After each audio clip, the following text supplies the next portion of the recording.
Bonjour à tous, bienvenue à vous. Gloire à Dieu, gloire au Père, au Fils et au Saint-Esprit, comme il était au commencement, maintenant et pour les siècles des siècles. Amen. Dieu Tout-Puissant, au nom de ton Fils, notre Seigneur Jésus-Christ, nous te prions et nous te demandons de nous pardonner. Pardonne-nous nos offenses comme nous aussi nous pardonnons à ceux qui nous ont offensés et délivre-nous du malin. Délivre-nous de tout mal, Père éternel, au nom de ton Fils, notre Seigneur Jésus-Christ. Seigneur Jésus-Christ, Maître, toi le Fils unique du Dieu vivant, du Créateur du ciel et de la terre, du Créateur de toutes choses, nous te prions et nous te demandons de nous pardonner.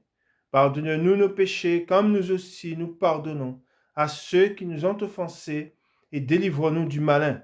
Délivre-nous de tout mal, Seigneur Jésus-Christ.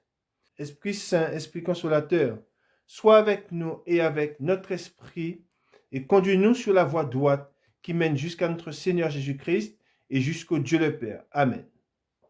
Nous allons maintenant faire la prière que notre Seigneur Jésus-Christ, notre Maître, nous a enseignée. Et nous disons, Notre Père qui es aux cieux, que ton nom soit sanctifié, que ton règne vienne, que ta volonté soit faite sur la terre comme au ciel. Donne-nous aujourd'hui notre pain quotidien. Pardonne-nous nos offenses comme nous aussi nous pardonnons à ceux qui nous ont offensés. Et ne nous induis pas en tentation, mais délivre-nous du malin, car c'est à toi qu'appartiennent dans tous les siècles le règne, la puissance et la gloire. Amen. Nous allons maintenant faire la lecture du psaume 92. Louange et prospérité du juste. Psaume, cantique pour le jour du sabbat. Il est beau de louer l'Éternel et de célébrer ton nom, ô Très-Haut, d'annoncer le matin ta bonté et ta fidélité pendant les nuits, sur l'instrument à 10 cordes et sur le luth, au son de la harpe. Tu me réjouis par tes œuvres, ô Éternel, et je chante avec allégresse l'ouvrage de tes mains. Que tes œuvres sont grandes, ô Éternel, que tes pensées sont profondes. L'homme stupide n'y connaît rien, et l'insensé n'y prend point garde.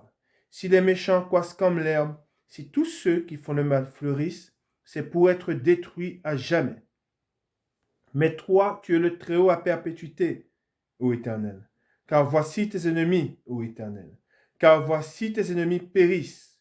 Tous ceux qui font le mal sont dispersés. Et tu me donnes la force du buffle. Je suis arrosé avec une huile fraîche. Mon œil se plaît à contempler mes ennemis, et mon oreille à entendre mes méchants adversaires. Les justes croissent comme le palmier. Ils s'élèvent comme le cèdre du Liban, plantés dans la maison de l'Éternel. Ils prospèrent dans les parvis de notre Dieu. Ils portent encore des fruits dans la vieillesse. Ils sont pleins de sève et verdoyants, pour faire connaître que l'Éternel est juste.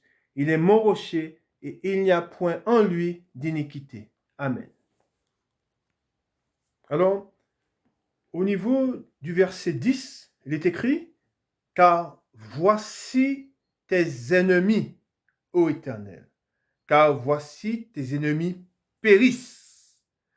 Tous ceux qui font le mal sont dispersés. » Amen. Je vous rappelle le titre de la parole, « À moi la vengeance, à moi la rétribution, dit le Seigneur. » Le Seigneur va se venger de ses ennemis.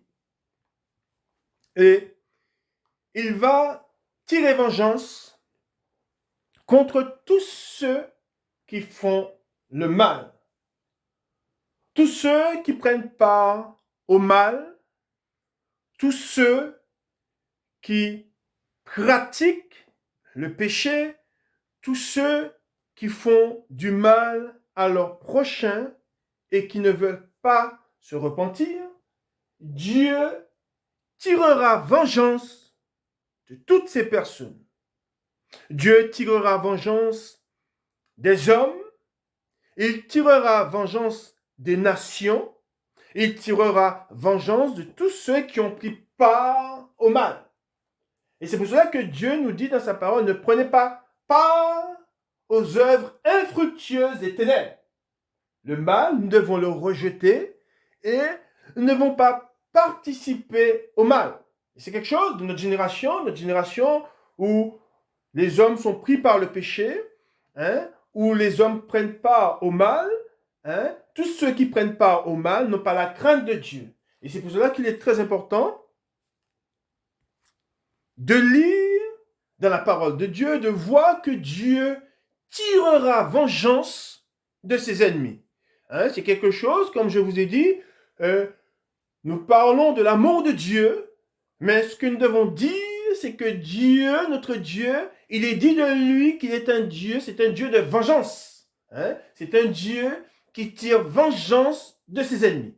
Et tous ceux qui ne fléchiront pas le genou devant lui, tous ceux qui n'ont pas saisi sa main, puisque la main de Dieu, elle est encore étendue, car le salut c'est maintenant, et bien tous ceux qui n'ont pas saisi sa main, cette main de paix, car la paix c'est Jésus-Christ, et à travers, et comme je le dis souvent, Dieu était en Jésus-Christ, réconciliant le monde avec lui, et Jésus-Christ, quand il vous tend la main, c'est Dieu qui vous tend la main. Pourquoi? Parce que les temps que nous vivons, ce sont des temps de paix. Alors, nous savons que le péché ne reste pas impuni, même en temps de paix. Nous voyons, et je vais vous donner un exemple, quand on parle de nation, la colère de Dieu qui frappe des nations, nous allons parler de ce qui s'est passé sur un continent d'Asie, où on voit que le tsunami a frappé un pays, et c'était un pays qui était rempli d'idoles. On voyait dans les rues, où carrément les idoles, on les voyait, et les hommes allaient devant ces idoles. On voit que Dieu, le tsunami, c'est la conséquence. Et je sais que la main de Dieu, quand il y a un malheur, et un malheur tel que le monde l'a connu à travers le tsunami, on sait qu'aucun malheur n'arrive sans que Dieu ne l'ait permis. C'est que c'est Dieu, quand il frappe des nations, comme il a frappé cette nation qui était remplie d'idoles, on sait que c'est le jugement de Dieu. Un jugement de Dieu s'est exercé sur cette nation. Alors, nous allons continuer dans la parole. Nous allons voir ce qui est dit dans la parole de Dieu sur ce Dieu de vengeance. Et comme je vous l'ai dit dans la parole de Dieu, Dieu tire vengeance de ses ennemis. Et c'est ce que nous allons voir. Nous allons voir ce qui est dit dans la parole de Dieu. Il est très important de se nourrir de cette parole, car nous sommes dans un désert, et dans ce désert, nous sommes nourris, comme Israël dans le désert, ils étaient nourris par la manne. Et la manne, elle a cessé, la manne, elle a cessé d'être donnée du ciel par Dieu quand Israël est arrivé à la terre promise. Là, la manne cessa. Eh bien, nous, le Seigneur arrêtera de nous nourrir de cette manne quand nous serons dans les cieux. Quand nous serons dans les cieux, nous serons dans le Seigneur, et là, ça sera différent. Mais aujourd'hui, étant dans un désert, eh bien, dans ce désert, il est très important que nous soyons nourris de la manne. Et cette manne, c'est la parole de Dieu. Et c'est pour cela qu'il est très important de se nourrir de cette manne. Pourquoi? Parce que Jésus-Christ dit dans la parole, l'homme ne se nourrira pas seulement de pain, mais de toute parole qui sort de la bouche de Dieu. Et ce que vous devez réclamer, je puis dire ainsi, ce n'est pas la parole de l'homme, mais donne-nous la parole de Dieu. Moi qui suis un serviteur de Dieu, Dieu me a mis dans mon cœur de ne pas donner la parole qui vient de l'homme, mais de donner sa parole à lui. Car c'est de là que le juste vivra par la foi. La foi vient de la parole de Jésus-Christ, mais la parole de Dieu, mais aussi la parole de Dieu. C'est par cette parole que nous sommes nourris, et nous avons besoin de cette parole. Car en étant nourris de cette parole, quand nous verrons Dieu exercer ses châtiments, nous ne serons pas surpris. Il est très important d'aller dans la parole de Dieu pour connaître Dieu, et comme ça, on ne sera pas surpris de voir Dieu exercer ses jugements. Souvent, les hommes sont surpris quand il y a un malheur. Ils disent, oui, mais pourquoi Dieu permet? S'il y avait un Dieu, pourquoi ceci arriverait? Pourquoi cela arriverait? Eh bien, nous savons que quand nous allons dans la parole de Dieu, nous connaissons Dieu et nous savons que si Dieu exerce ses jugements, et nous savons comment il les exerce, il exerce ses jugements par les hommes. C'est que Dieu, il s'est servi, on va le voir dans la parole de Dieu, il s'est servi de nations pour frapper sa nation, pour les corriger. Pourquoi? Parce que sa nation faisait ce qui est mal à ses yeux. Et pour les châtier, eh bien, Dieu s'est servi d'une nation.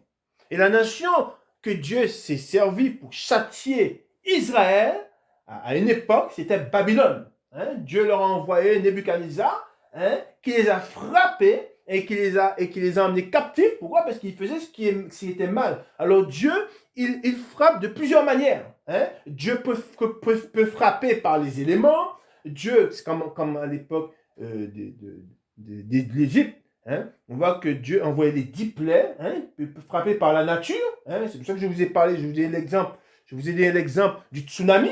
Hein? Que Dieu peut frapper, il utilise la nature pour frapper les hommes, mais il utilise aussi des nations pour frapper une autre nation. Hein? Pour, entre guillemets, c'est ce qui est dit dans la parole de Dieu, comme Israël, hein, fut frappé par Nebuchadnezzar, c'était parce que Israël avait fait ce qui était mal aux yeux de Dieu. Et qu'est-ce qu'ils avaient fait? Eh bien, ils se tournaient vers des choses que Dieu leur avait défendues. Et par là, Dieu les a châtiés, Dieu les a corrigés, la colère de Dieu s'est abattue sur eux. Et Dieu, il a même détruit sa maison, hein, à cause d'Israël. Hein, il a détruit sa maison, là où était son nom. Et de même, Jésus-Christ, il a été frappé à cause de qui? À cause de nous. C'est nous qui avons péché, c'est pas Jésus. C'est pas Jésus. Jésus, de lui, il est dit qu'il était sans péché. Mais lui, se chargeant de nos péchés, il a été frappé à cause de nous, à cause de nos iniquités. On voit que là, Dieu, qu'est-ce qu'il a fait? Il s'est servi des hommes, hein, pour frapper son Fils. Amen. C'est comme ça que Dieu fonctionne. Amen. On a déjà lu ce passage, on va le relire, on va prendre un ou deux versets dans ce passage. On va le voir, on a fait la lecture, c'est dans Ésaïe chapitre 63, Ésaïe chapitre 63, et on va lire à partir du verset 4. Il est écrit, car un jour de vengeance était dans mon cœur. Il dit un jour. Un jour viendra, hein, où Dieu exercera son jugement. Un jour. Vous verrez dans l'Apocalypse, Babylone est tombée en une heure. En une heure, hein, Babylone fut tombée. Et les peuples, les nations, et c'est ce qui est dit, mais ça va arriver, hein, ils étaient frappés, ils étaient choqués de voir que cette ville, hein, puissante a été frappée et tombée en une heure. Hein. Et il faut très peu de temps à Dieu. Hein, il dit, car un jour de vengeance était dans mon cœur, et l'année de mes rachetés est venue. Je regardais et personne pour m'aider. J'étais étonné, personne pour me soutenir. Alors, il dit, mon bras m'a été en aide. Et c'est qui son bras? Jésus-Christ. Sa droite. Son bras lui est venu en aide. Et ma fureur m'a servi d'appui. Amen. Le Jésus que nous avons connu, qui est venu en paix, eh bien, quand il reviendra, il sera différent. Hein? Il sera vêtu comme un homme de guerre. Hein? Et l'Éternel, il prend cet exemple dans la parole. L'Éternel, son nom, l'Éternel des armées. Hein? Jésus-Christ, c'est le chef. C'est le chef de l'armée de Dieu. Et quand il reviendra, il aura son armure, il sera habillé différemment et il aura une épée. Et il frappera, c'est lui qui va juger. C'est Jésus-Christ, il va frapper, hein, il va venir, quand il reviendra, il demandera compte aux nations. On le voit dans la parole de Dieu. J'ai foulé des peuples dans ma colère. Je les ai rendus ivres dans ma fureur et j'ai répandu leur sang sur la terre. Amen. Il dit, et j'ai répandu leur sang sur la terre. Amen. On voit que là, Dieu, il dit ce qu'il fera. Amen. C'est écrit. Dieu ne se renie pas. Dieu, ce qu'il a dit, il le fera. Et qu'a-t-il dit? Eh bien, il vengera. Hein, ça sera un Dieu de vengeance, pardon. Hein, ce sera un Dieu, il va venger, il va nous venger, hein, de tous ceux qui nous ont fait du mal, de tous ceux qui se sont, je veux dire, qui se sont attaqués à son nom. Hein. On se rappelle de Jésus-Christ, il dit, s'ils vous font toutes ces choses à cause de mon nom. Hein. Et donc, quand l'Église, on s'en prend à l'Église, on s'en prend à qui? On s'en prend à Jésus-Christ. On s'en prend à Dieu. Hein. Mais comme je vous ai dit, le Jésus que nous avons connu, quand nous le reverrons, il sera différent. Je vais vous donner un exemple dans la parole de Dieu. Et vous allez voir comment il sera. Amen. Nous allons lire un passage et vous allez voir ce Jésus dont je vous ai parlé. Ce Jésus qui sera, quand il reviendra, il sera habillé en chef. En chef, c'est lui qui sera au devant de l'armée de Dieu pour juger le monde. Et vous allez voir la description. Josué l'a vu, Josué l'a adoré, et Josué s'est humilié devant lui. Vous allez lire un passage, nous allons lire un passage ensemble, et vous allez voir Jésus. Amen. Nous allons dans Josué au chapitre 5. Josué au chapitre 5. Vous allez voir celui que Josué a adoré. Nous savons qu'on n'adore que Dieu. Et un autre homme qui dit venir de Dieu, s'il n'est pas Dieu, ne se laissera pas adorer. Que si ce n'est Dieu. Amen. Josué au chapitre 5, et nous lisons à partir du verset 13. Il est dit, le chef de l'armée de l'Éternel. Comme Josué était près de Jéricho, il leva les yeux et regarda. Voici, un homme se tenait debout devant lui. Son épée, il est écrit, nue dans la main. Il alla vers lui et lui dit, es-tu des nôtres ou de nos ennemis? Il répondit, non, mais je suis le chef de l'armée de l'Éternel. J'arrive maintenant. Josué tomba. Regardez bien l'attitude de Josué quand il le vit. On parle d'un homme. On ne parle pas d'un ange. Il répondit non, mais je suis, au 14, je suis le chef de l'armée de l'Éternel. J'arrive maintenant. Josué tomba le visage contre terre, adora. Amen. Voilà que Dieu, il est dit dans la parole de Dieu que Josué tomba sur sa face, adora. C'est Dieu. C'est Jésus.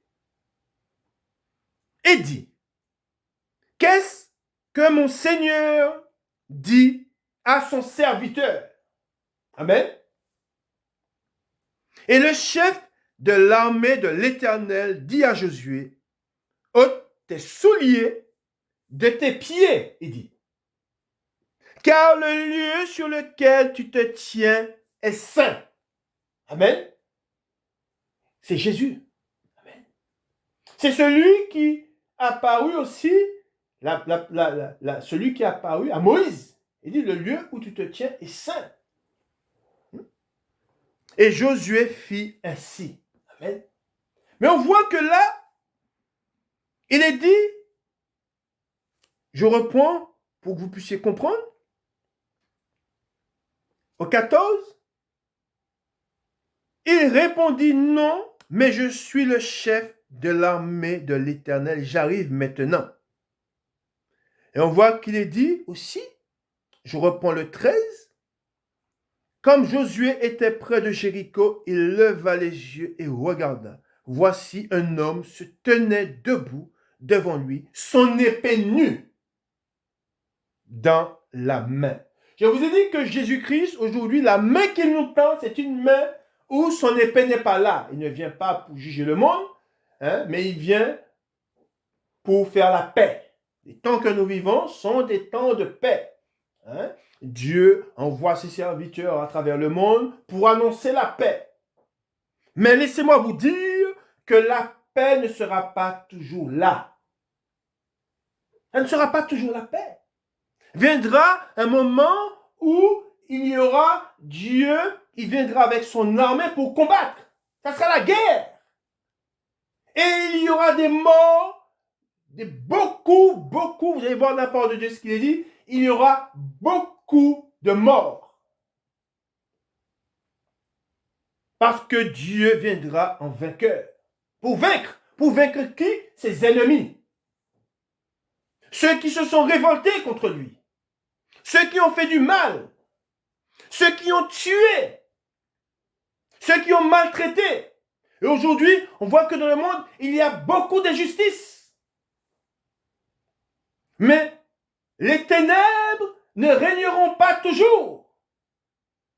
C'est ce qu'il faut bien comprendre. Les ténèbres ne régneront pas toujours sur la terre. Car un jour paraîtra la lumière. Amen.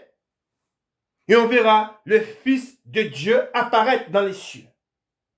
Amen. Nous continuons dans la parole de Dieu. Alors, nous allons dans la parole de Dieu. Nous allons voir ce que Dieu, Jésus-Christ, dit à ceux qui sont dans l'attente. La vision que Jean a eue. Nous allons le lire, une vision que Jean a eue dans Apocalypse. Nous allons dans Apocalypse au chapitre 6. Apocalypse au chapitre 6. Et nous allons lire à partir du verset 9. Nous lisons. Dans la parole de vie. Quand il ouvrit le 5e sceau, je vis sous l'autel les âmes de ceux qui avaient été immolés à cause de la parole de Dieu et à cause du témoignage qu'ils avaient rendu. Amen. Ils crièrent d'une voix forte en disant: jusqu'à quand, Maître, saint et véritable, tarderas-tu à juger? Amen. Il y aura un jour où Dieu, je dis bien un jour, un temps où Dieu va juger le monde, où il exercera ses jugements. Et notre Dieu est un Dieu miséricordieux, c'est un Dieu d'amour, mais ce que nous devons dire et rappeler, c'est que notre Dieu est un Dieu de jugement. C'est un Dieu qui va juger le monde, il va juger les hommes. Et les hommes devront rendre compte de tout ce qu'ils ont fait, bien comme mal. Amen. Et ensuite, il dit, et attirer vengeance. Amen. De notre sang sur les habitants de la terre. Amen. Nous allons relire à partir du verset 10. Il est écrit, ils crièrent d'une voix forte en disant: jusqu'à quand, Maître, saint et véritable, tarderas-tu à juger? Il s'adresse à qui? Il s'adresse à Jésus-Christ. Il s'adresse à Dieu. Et il demande à Dieu: jusqu'à quand tarderas-tu à nous rendre justice? À juger? et attirer, regardez bien ce qu'ils disent, et attirer vengeance dans notre sang. Il faut savoir que le sang innocent qui est versé ne restera pas impuni. Celui qui verse le sang innocent, celui qui sème la méchanceté ne restera pas impuni. Celui qui fait du mal. On peut tuer, alors quand on parle de tuer dans la parole de Dieu, vous savez qu'on peut tuer avec la bouche. On peut tuer quelqu'un avec sa bouche. Hein? On peut tuer quelqu'un avec une arme, hein? Ou avec un instrument quelconque, mais on peut tuer avec la bouche. Hein? On peut faire du mal, on peut nuire à quelqu'un avec sa bouche. Hein?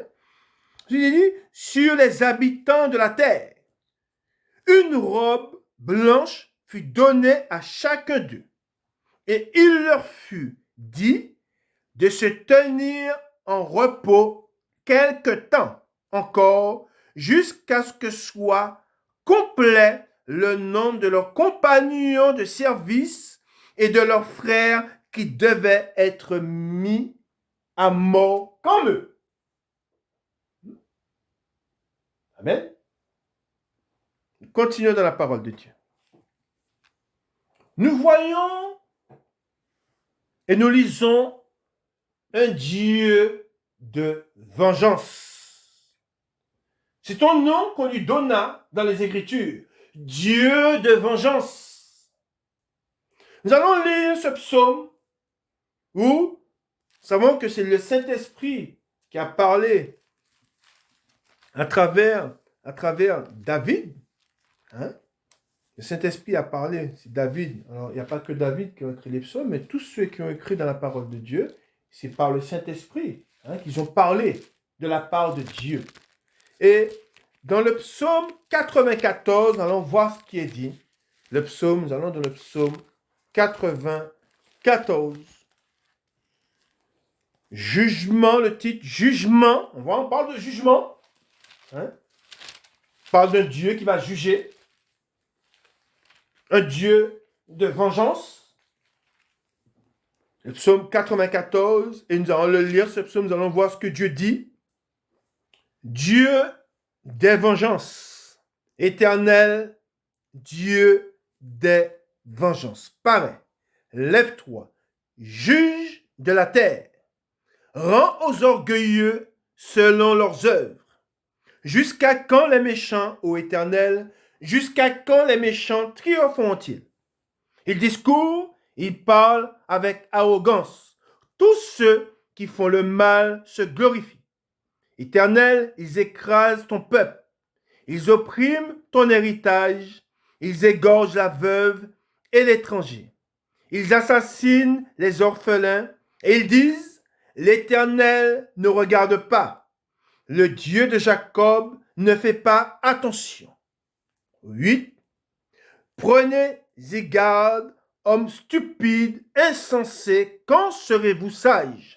Celui qui a planté l'oreille n'entendrait-il pas? Celui qui a formé l'œil ne verrait-il pas? Celui qui châtie les nations ne punirait-il point? On parle au 10, je répète, au 10, il est question, il est écrit, celui qui châtie les nations, c'est Dieu, l'Éternel. On nous parle d'un Dieu d'amour, oui, c'est un Dieu d'amour, mais on oublie de dire que c'est un Dieu qui châtie. De même qu'un père aime son enfant et le châtie, un père n'est pas qu'amour, il châtie aussi. De même, notre Dieu, le Dieu, celui à qui nous disons Abba, Père, c'est un père qui châtie. Il aime beaucoup, il prend soin de ses enfants, mais n'oublions pas qu'il est dit dans la parole de Dieu, il châtie celui qu'il aime. Celui qui châtie les nations ne punirait-il point? Lui qui donne à l'homme l'intelligence, l'Éternel connaît les pensées de l'homme. Il sait qu'elles sont vaines. Heureux l'homme que tu châties, ô Éternel, et que tu instruis par ta loi, pour le calmer au jour du malheur. Regardez bien ce qu'il est dit. C'est ce que nous sommes en train de faire. Regardez ce que nous faisons. Il est dit, heureux l'homme que tu châties, ô Éternel, et que tu instruis par ta loi. Nous sommes instruits par Dieu, par sa loi. Pourquoi? Pour le calmer au jour du malheur. Amen. Quand nous voyons le malheur autour de nous, nous savons qu'il y a un Dieu qui châtie, qui exerce ses jugements. Et cela, on reste calme. On ne se met pas, on n'est pas pris par l'agitation à courir à droite et à gauche, à dire, mais qu'est-ce qui se passe? Non. On sait que Dieu, comme je vous ai dit, il se sert de sa création, de la nature, pour exercer ses jugements. Il se sert des hommes, et même dans la parole de Dieu, il est dit comme quoi qu'il envoie les animaux, les bêtes sauvages, pour s'en prendre aux hommes. Par les bêtes, par les animaux, Dieu exerce ses jugements. Au 13, pour le calmer au jour du malheur, jusqu'à ce que la fosse soit creusée pour le méchant. Car l'Éternel ne délaisse pas son peuple, il n'abandonne pas son héritage. Car le jugement, regardez bien ce qu'il est dit, lisez bien, car le jugement sera conforme à la justice. C'est qui la justice de Dieu? C'est Jésus-Christ. Lui est la justice. C'est lui la justice de Dieu, Jésus-Christ. Et tous ceux dont le cœur est droit l'approuveront. Qui se lèvera pour moi contre les méchants, qui me soutiendra contre ceux qui font le mal?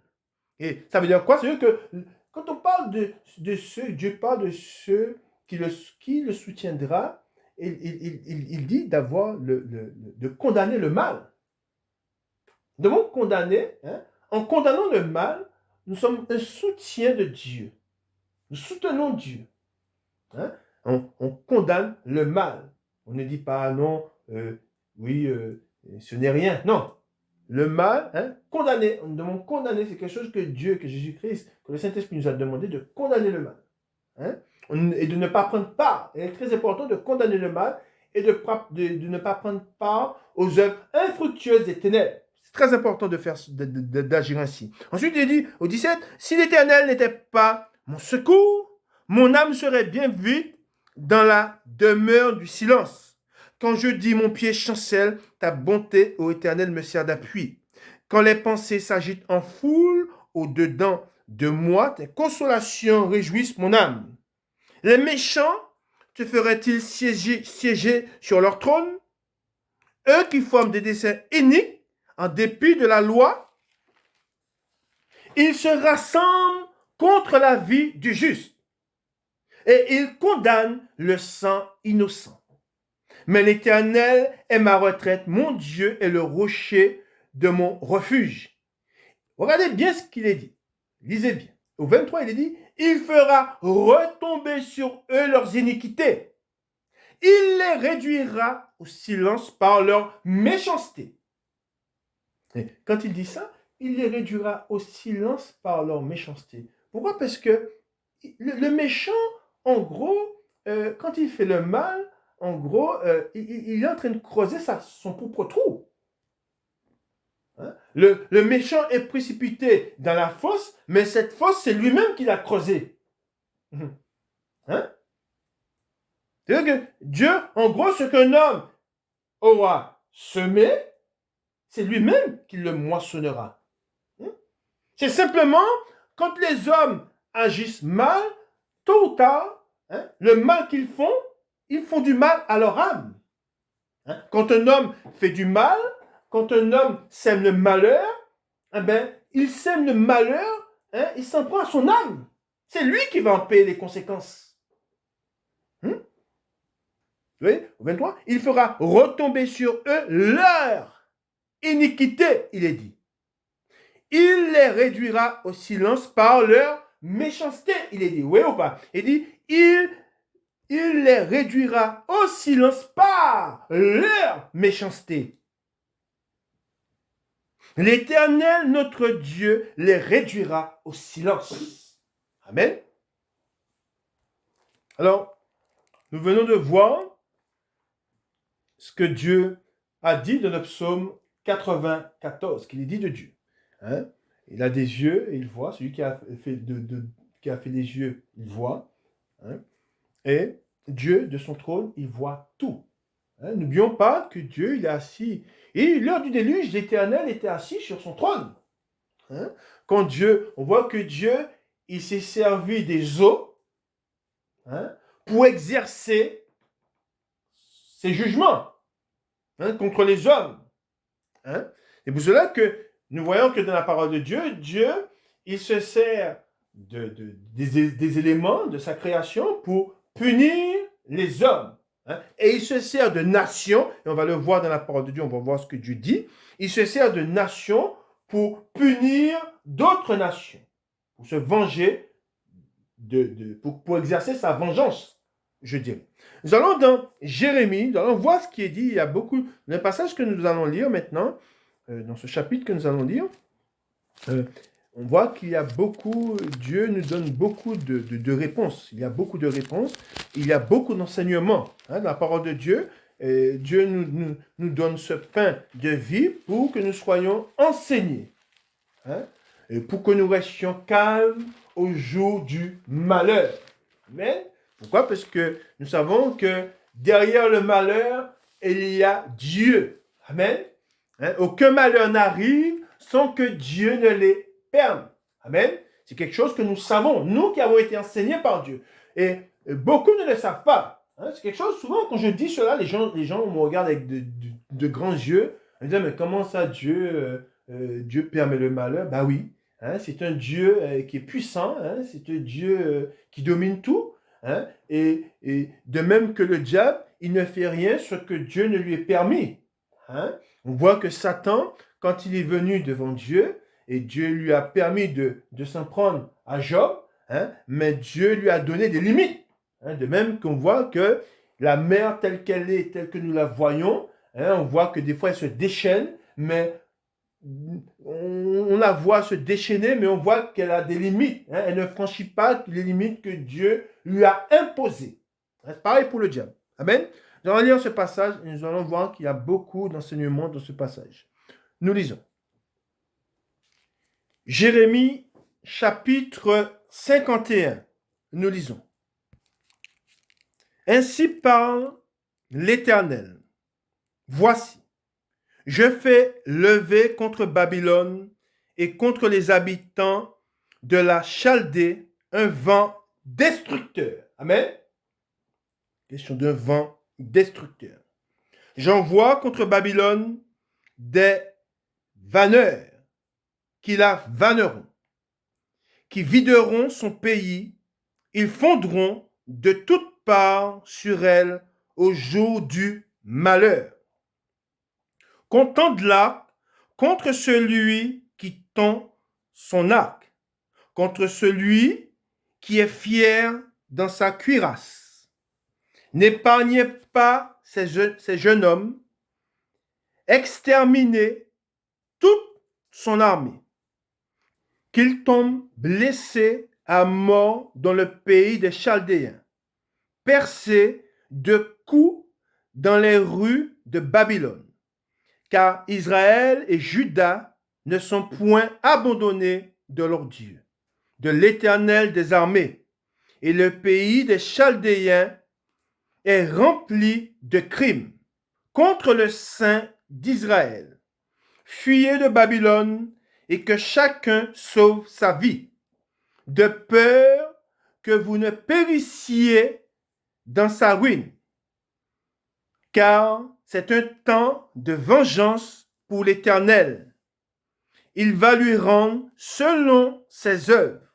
Babylone était dans la main de l'Éternel une coupe d'or. Regardez bien, lisez bien ce qu'il dit. Il dit, Babylone était dans la main de l'Éternel une coupe d'or qui enivrait toute la terre.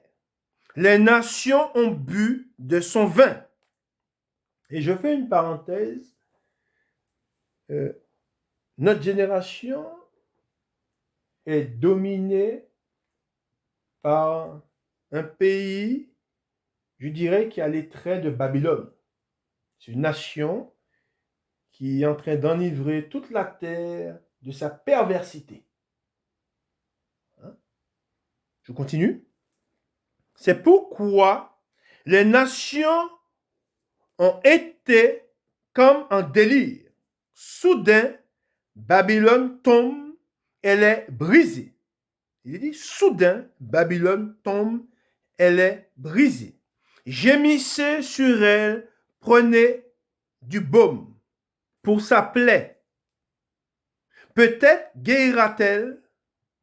Nous avons voulu guérir Babylone, mais elle n'a pas guéri. Abandonnons-la et que chacun aille dans son pays, car son châtiment atteint jusqu'aux cieux et s'élève jusqu'aux nues. L'Éternel manifeste la justice de notre cause. Venez et racontons dans Sion l'œuvre de l'Éternel notre Dieu. Aiguisez les flèches, saisissez les boucliers. L'Éternel a excité l'esprit des rois de Médie, parce qu'il veut détruire Babylone. Il est dit, parce qu'il veut détruire Babylone. Car c'est la vengeance de l'Éternel, la vengeance de son temple. Élevez une bannière contre les murs de Babylone, fortifiez les postes, placez des gardes, dressez des embuscades, car l'Éternel a pris une résolution. Et il exécute ce qu'il a prononcé contre les habitants de Babylone. Amen. Est-ce que vous avez vu ou pas? Toi qui habites près des grandes eaux et qui as d'immenses trésors, ta fin est venue. Ta cupidité est à son terme. L'Éternel des armées l'a juré par lui-même. Oui, je te remplirai d'hommes comme de sauterelles, et ils pousseront contre toi des cris de guerre. Il a créé la terre par sa puissance, il a fondé le monde par sa sagesse. Il a étendu les cieux par son intelligence. À sa voix, les eaux mugissent dans les cieux. Il fait monter les nuages des extrémités de la terre. Il produit les éclairs et la pluie. Il tire le vent de ses trésors. Tout homme devient stupide par sa science. Tout orfèvre est honteux de son image taillée, car ses idoles ne sont que mensonges. Il n'y a point en elles de souffle. Elles sont une chose de néant, une œuvre de tromperie. Et pourquoi l'Éternel dit cela? Parce que Babylone était remplie d'idoles. Les nations que nous voyons aujourd'hui autour de nous et qui font la guerre à Dieu, ils font la guerre à Dieu, ils disent à des hommes que Dieu n'existe pas, mais ils se sont fabriqués des dieux faits de main d'homme et ils se prosternent devant ces faux dieux. Et dans le secret, dans les ténèbres, à l'abri des regards, ils ont des divinités et sont toujours là, ils ont toujours été là. En tout temps, les nations ont adoré des divinités, de faux dieux, et aujourd'hui encore, cela continue. Ensuite, il est dit, elles périront quand viendra le châtiment. Celui qui est la part de Jacob n'est pas comme elle, car c'est lui qui a tout formé. Et Israël est la tribu de son héritage. L'Éternel des armées est son nom. Il dit, l'Éternel des armées est son nom. C'est un Dieu, comme je vous ai dit, on l'a vu, c'est un Dieu qui va combattre. Il viendra avec son armée puissante et il va exercer ses jugements sur la terre contre tous ceux qui se sont révoltés contre lui, contre tous ceux qui, je dirais, qui ne l'ont pas adoré, qui ne sont pas soumis en face de lui. Tu as été pour moi un marteau. Regardez bien ce que Dieu dit en parlant de Babylone. Il dit, Tu as été pour moi un marteau, un instrument de guerre. Regardez bien ce que Dieu dit. Il dit, j'ai brisé par toi des nations. Par toi, j'ai détruit des royaumes. Il parle bien, il parle de Babylone. Babylone qu'il a envoyé pour exercer ses châtiments contre sa propre nation. Et ils ont été emmenés captifs quand Nebuchadnezzar, et cela est dit dans la parole de Dieu, quand Nebuchadnezzar est arrivé en Juda, il s'est saisi du roi de Juda qui faisait ce qui était mal aux yeux de l'Éternel, et Nebuchadnezzar lui a crevé les yeux et a égorgé ses enfants. Avant de crever ses yeux, Nebuchadnezzar a égorgé ses fils devant le roi de Juda. Il a vu ses fils mourir et lui-même, ses yeux ont été crevés. Et il a été emmené captif en Babylone où il mourut. Là, Dieu dit, par toi, j'ai exercé mes châtiments. Par toi, regardez bien ce qu'il est dit au 21, par toi, j'ai brisé le cheval et son cavalier. Par toi, j'ai brisé le char et celui qui était dessus. C'est Dieu qui parle. Par toi, j'ai brisé l'homme et la femme. Vous voyez ou pas? Il dit bien, par toi, j'ai brisé l'homme et la femme. Par toi, j'ai brisé le vieillard et l'enfant. Par toi, j'ai brisé le jeune homme et la jeune fille. Par toi, j'ai brisé le berger et son troupeau. Par toi, j'ai brisé le laboureur et ses bœufs. Par toi, j'ai brisé les gouverneurs et les chefs.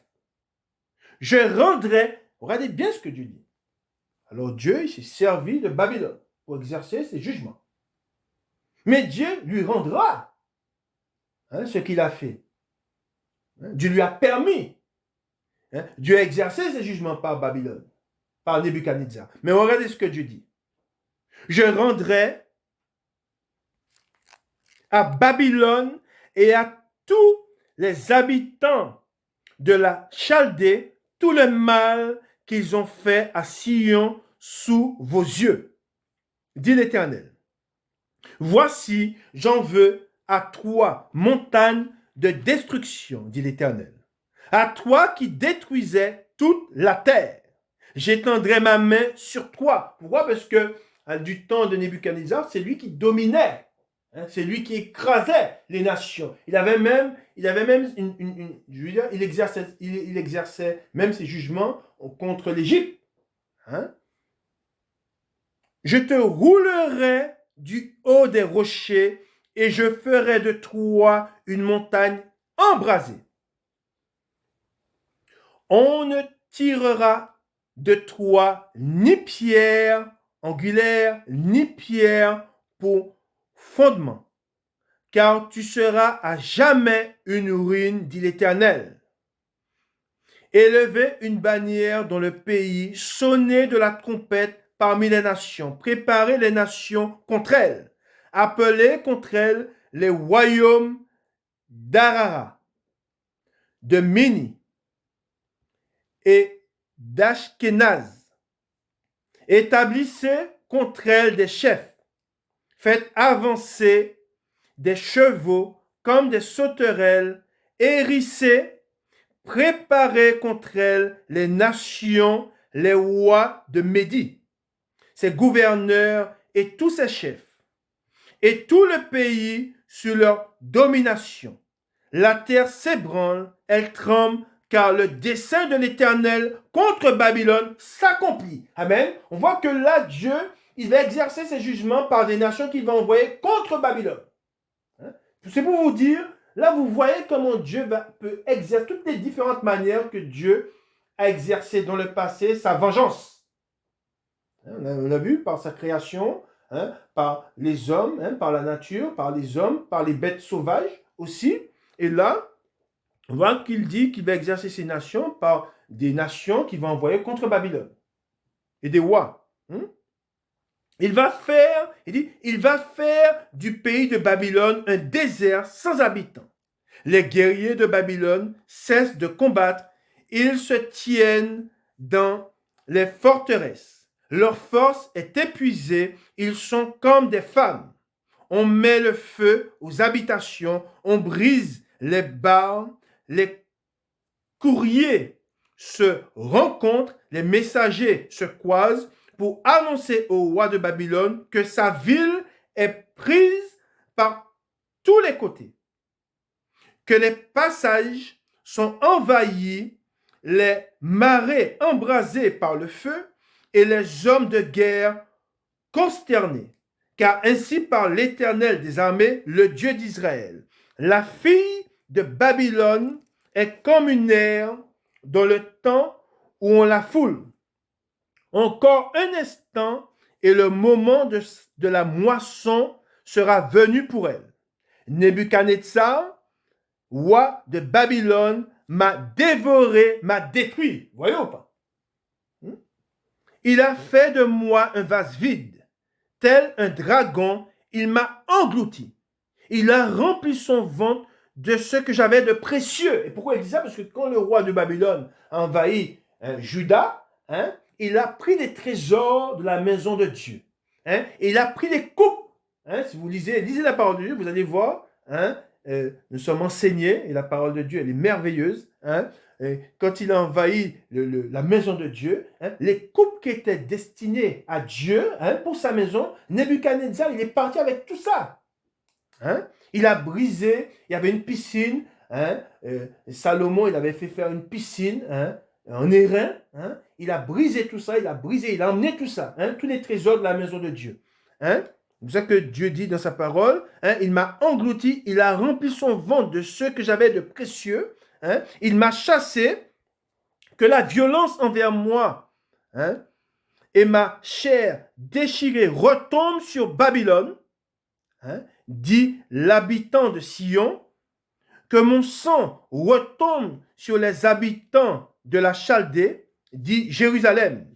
C'est pourquoi ainsi parle l'Éternel, voici, je défendrai ta cause.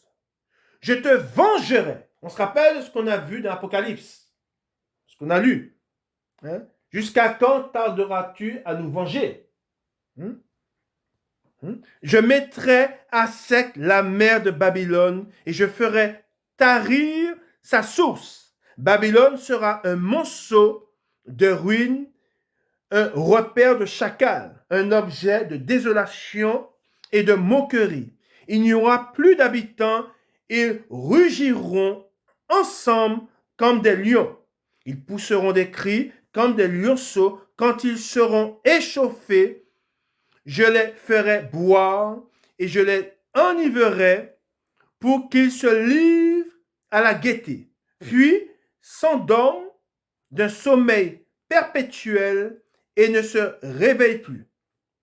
Dit l'Éternel, je les ferai descendre comme des agneaux à l'abattoir. Vous avez vu ce que Dieu dit? Il dit, je les ferai descendre. Il dit, je les ferai descendre comme des agneaux à l'abattoir, comme des béliers et des boucs. Et quoi? Shishak est prise, Shishak, ou Babylone, est prise. Celle dont la gloire remplissait toute la terre est conquise. Et quoi? Babylone est détruite au milieu des nations. La mer est montée sur Babylone. Babylone a été couverte par la multitude de ses flots. Ces villes sont ravagées, la terre est aride et déserte. C'est un pays où personne n'habite, où ne passe aucun homme. Je châtierai Bel à Babylone. Bel, c'est une divinité,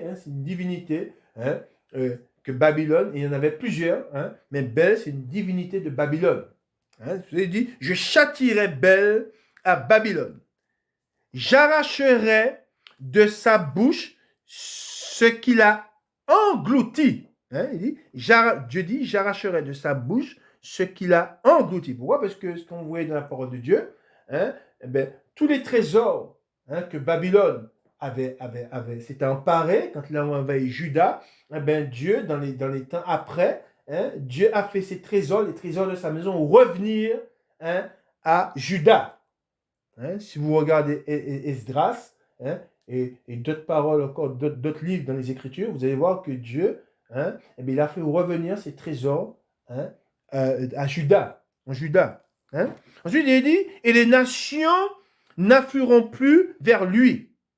La muraille même de Babylone est tombée, sortez du milieu d'elle, mon peuple, et que chacun sauve sa vie. Et ce que Dieu dit, hein, Dieu nous dit pour notre génération, ne touchez rien d'impur. Sortez du milieu des nations.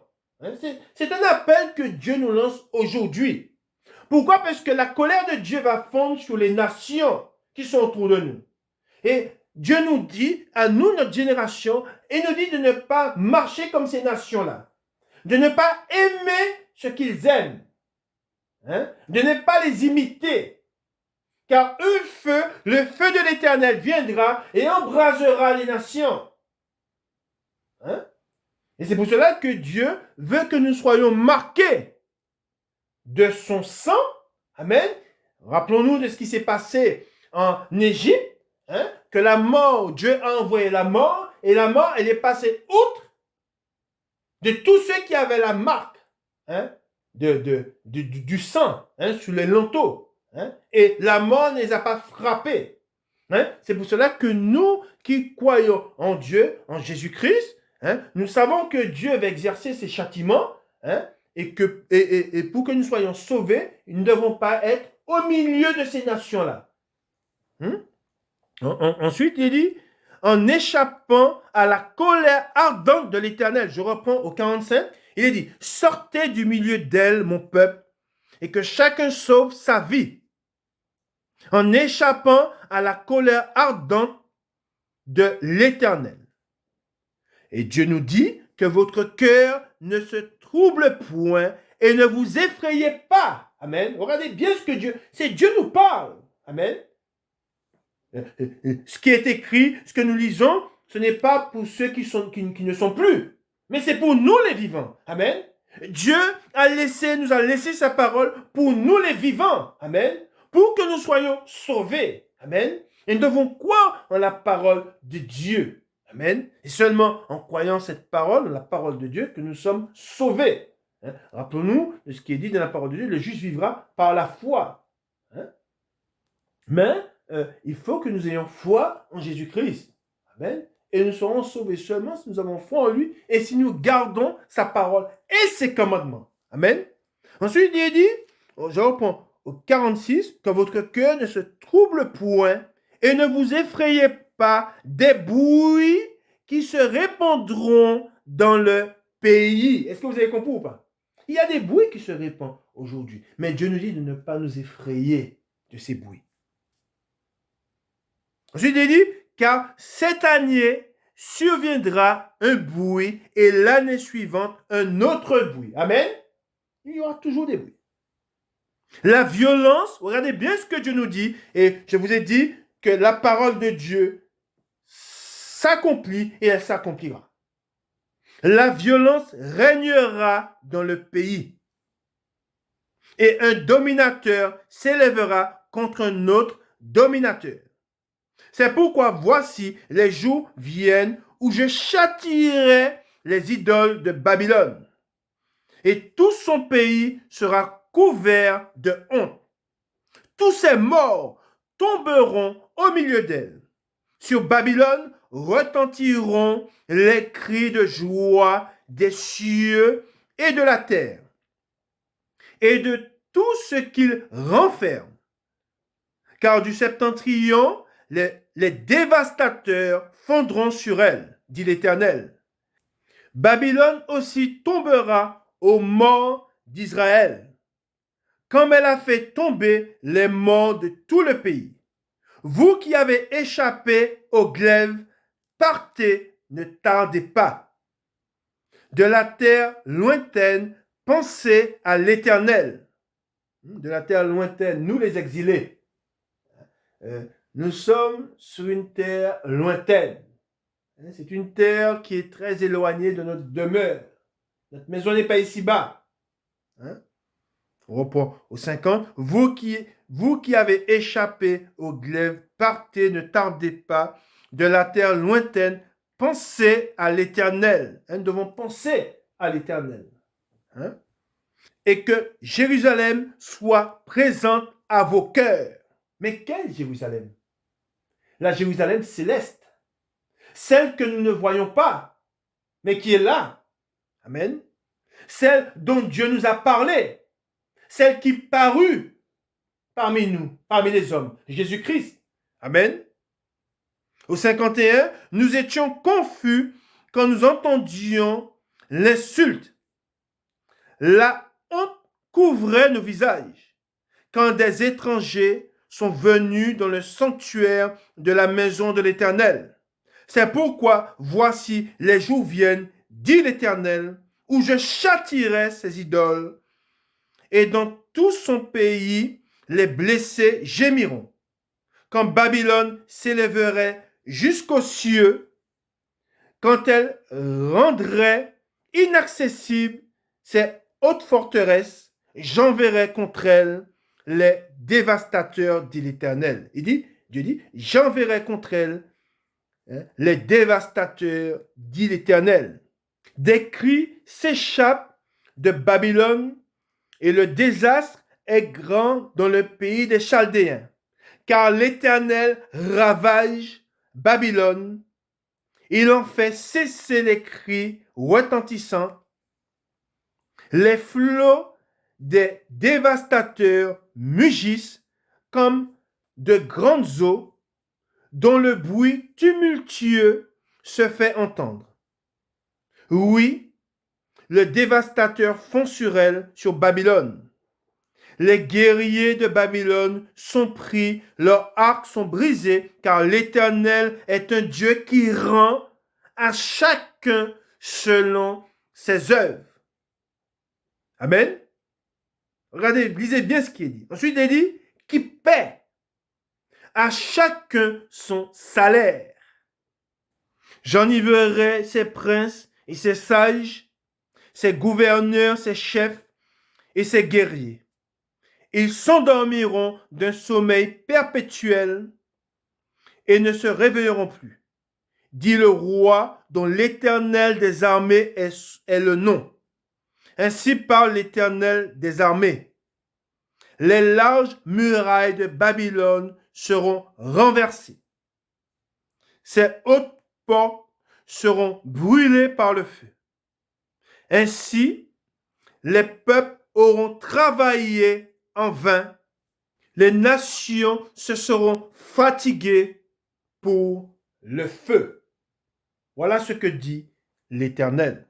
Et tout ce qui nous est dit dans ce chapitre que nous venons de lire, nous avons lu du 1 jusqu'au 58, il y a beaucoup d'enseignements à en tirer. Amen. Et nous savons que Dieu veut que son peuple, Dieu veut que son peuple soit nourri de sa parole. Dieu demande à son serviteur que je suis de vous donner sa parole, et en vous donnant la parole de Dieu, je serai un serviteur fidèle. Je répète, en vous donnant la parole de Dieu, je serai un serviteur fidèle et droit aux yeux de mon Dieu. Car Dieu veut avertir son peuple, Dieu veut avertir sa nation pour que sa nation ne soit pas effrayée.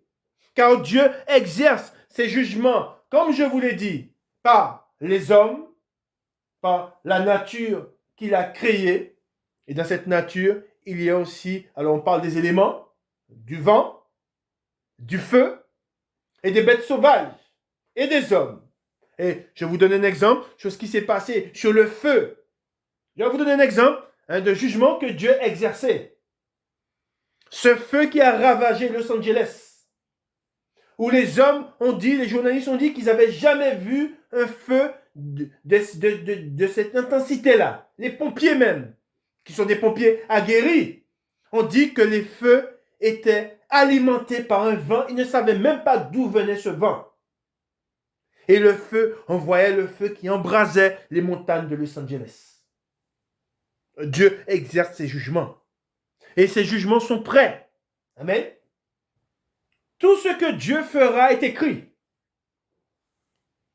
Et pour ceux qui sont conduits par l'Esprit de Dieu et pour ceux qui n'ont pas le voile, tout ce que Dieu fera et tout ce qu'il fait, il ne le cache pas à sa nation, il ne le cache pas à ses enfants. Et je vous dis, parce que je l'ai appris de l'Éternel, que ceux que tuera l'Éternel seront en grand nombre. Nous allons dans la parole de Dieu, nous allons dans Ésaïe au chapitre 66 et nous lisons à partir du verset 15. Et ce que fera l'Éternel, l'Éternel ne le cache pas. Et alors oui, ceux qui sont dans la chair peuvent être choqués de ces paroles.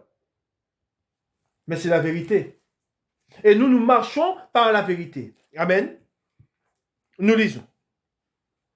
Car voici, l'Éternel arrive dans un feu. Et ses chars sont comme un tourbillon. Il est question de chars. Il convertit sa colère en un brasier. Et ses menaces en flammes de feu. C'est par le feu que l'Éternel exerce ses jugements. Amen. Rappelez-vous de ce que je vous ai dit en vous parlant de Los Angeles. C'est passé dans toute l'étendue du monde. On voyait des pompiers qui ne savaient où donner la tête. On voyait des gens qui quittaient leur maison. On voyait des gens dans leur maison, ils étaient encerclés par le feu. On voyait des gens, et c'est pour cela que nous ne devons pas mettre en oubli toutes ces choses. On voyait des gens qui étaient dans leur cuisine et qui n'avaient même pas le temps de prendre un vêtement. Ils ont juste eu le temps de prendre les clés de leur voiture et ils sont partis. Et même en prenant leur voiture, ils ont dû abandonner leur voiture et parce que le feu, il avançait d'une vitesse dont ils n'avaient jamais vu. Et qui a fait toutes ces choses? Ben, c'est écrit. C'est par le feu que l'Éternel exerce. Il est dit, c'est par le feu que l'Éternel exerce ses jugements. C'est par son glaive. Il est dit, on parle d'un glaive. Rappelez-vous de l'homme que nous avons vu, que Josué a vu. Jésus. Qu'est-ce qu'il tenait à la main? Un glaive. C'est par le feu, alors je répète, c'est par le feu que l'Éternel exerce ses jugements.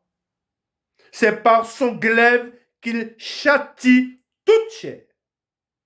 Et regardez ce que j'ai appris de l'Éternel et ce que nous avons appris de l'Éternel, nous qui allons dans la parole de Dieu. Et ceux que tuera l'Éternel seront en grand nombre. Notre Dieu est puissant. Et notre Dieu, il exercera ses jugements. Nous avons lu la parole de Dieu, nous avons connu les pensées de Dieu. Et nous savons que ce jour où Dieu exercera son jugement, ses jugements ne tarderont pas. Et c'est pour cela que nous, en connaissant les jugements de Dieu, nous tremblons. Et nous ne voulons pas être pris avec le méchant. Nous ne voulons pas que la colère s'abatte sur nous.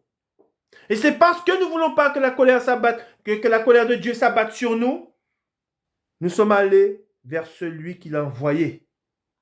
Celui seul qui détourne la colère de Dieu. Car un seul nom a été donné par qui les hommes sont sauvés.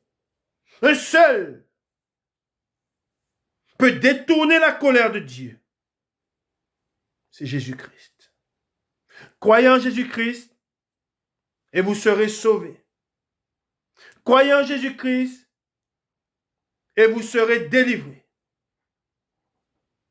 Et persévérons dans la parole de Dieu. Ne nous relâchons point.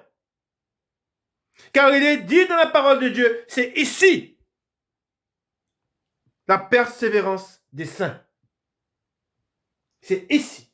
Et quand il est dit, c'est ici la persévérance des saints, celui qui persévérera jusqu'à la fin sera sauvé. Mais persévérer dans quoi? persévérer dans la parole de Dieu, la garder dans notre cœur et la mettre en pratique. Voilà par quoi nous sommes sauvés. Que le Seigneur vous bénisse et qu'il vous garde. Amen. Bon dimanche à vous. Et nous allons continuer la troisième partie. Il y aura une troisième partie dimanche si Dieu le veut. Amen.